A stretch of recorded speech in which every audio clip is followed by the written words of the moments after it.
অন্তর্বর্তী সরকারের প্রধান উপদেষ্টা অধ্যাপক মোহাম্মদ ইউনূসের সঙ্গে সৌজন্য সাক্ষাৎ করেছেন সেনাবাহিনী প্রধান জেনারেল ওয়াকারুজ্জামান। বুধবার 19 মার্চ রাষ্ট্রীয় অতিথি ভবন যমুনায় এ সাক্ষাৎ হয়। সাক্ষাৎকারে সেনাপ্রধান দেশের সামগ্রিক নিরাপত্তা পরিস্থিতি ও সেনাবাহিনী চলমান কার্যক্রম সম্পর্কে প্রধান উপদেষ্টাকে অবহিত করেন।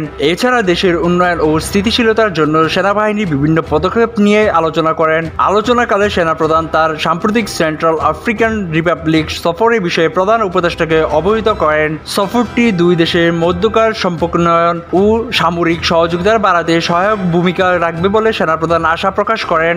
সদ্য সমাপ্ত বিভূতিবঞ্চিত সেনা কর্মকর্তাদের সুবিচার নিশ্চিতকরণ সংক্রান্ত উচ্চপদস্থ পর্ষদের মূল্যায়ন সুপারিশ এবং বিবিধ কারণে চাকরিচ্যুত জেসিও ও অন্যান্য পদবীর সেনা সদস্যদের চলমান উচ্চপদস্থ পর্ষদের অগ্রগতি বিষয়ে প্রধান উপদেষ্টাকে অবহিত করেন সেনাপ্রধান। আলোচনায় জুলাই আগস্ট গণঅভ্যুত্থানে আহত ছাত্র জনতা চিকিৎসা বাংলাদেশ সেনাবাহিনী বিভিন্ন পদক্ষেপ সম্পর্কে প্রধান উপদেষ্টাকে অবহিত করা হয়। প্রধান উপদেষ্টা সেনাবাহিনীর ভূমিকা ও অবদানের প্রশংসা করেন ও ভবিষ্যৎ কার্যক্রম সেনাবাহিনীকে প্রয়োজনীয় দিক নির্দেশনা দেন। প্রধান উপদেষ্টা আশা প্রকাশ করেন যে দেশের সার্বভৌমত্ব ও নিরাপত্তা নিশ্চিত করতে সেনাবাহিনী তাদের পেশাদারী ও নিষ্ঠার সঙ্গে দায়িত্ব পালন অব্যাহত রাখবে। স্বাধীনতা টিভি বাংলা, ন্যাশনাল ডেস্ক।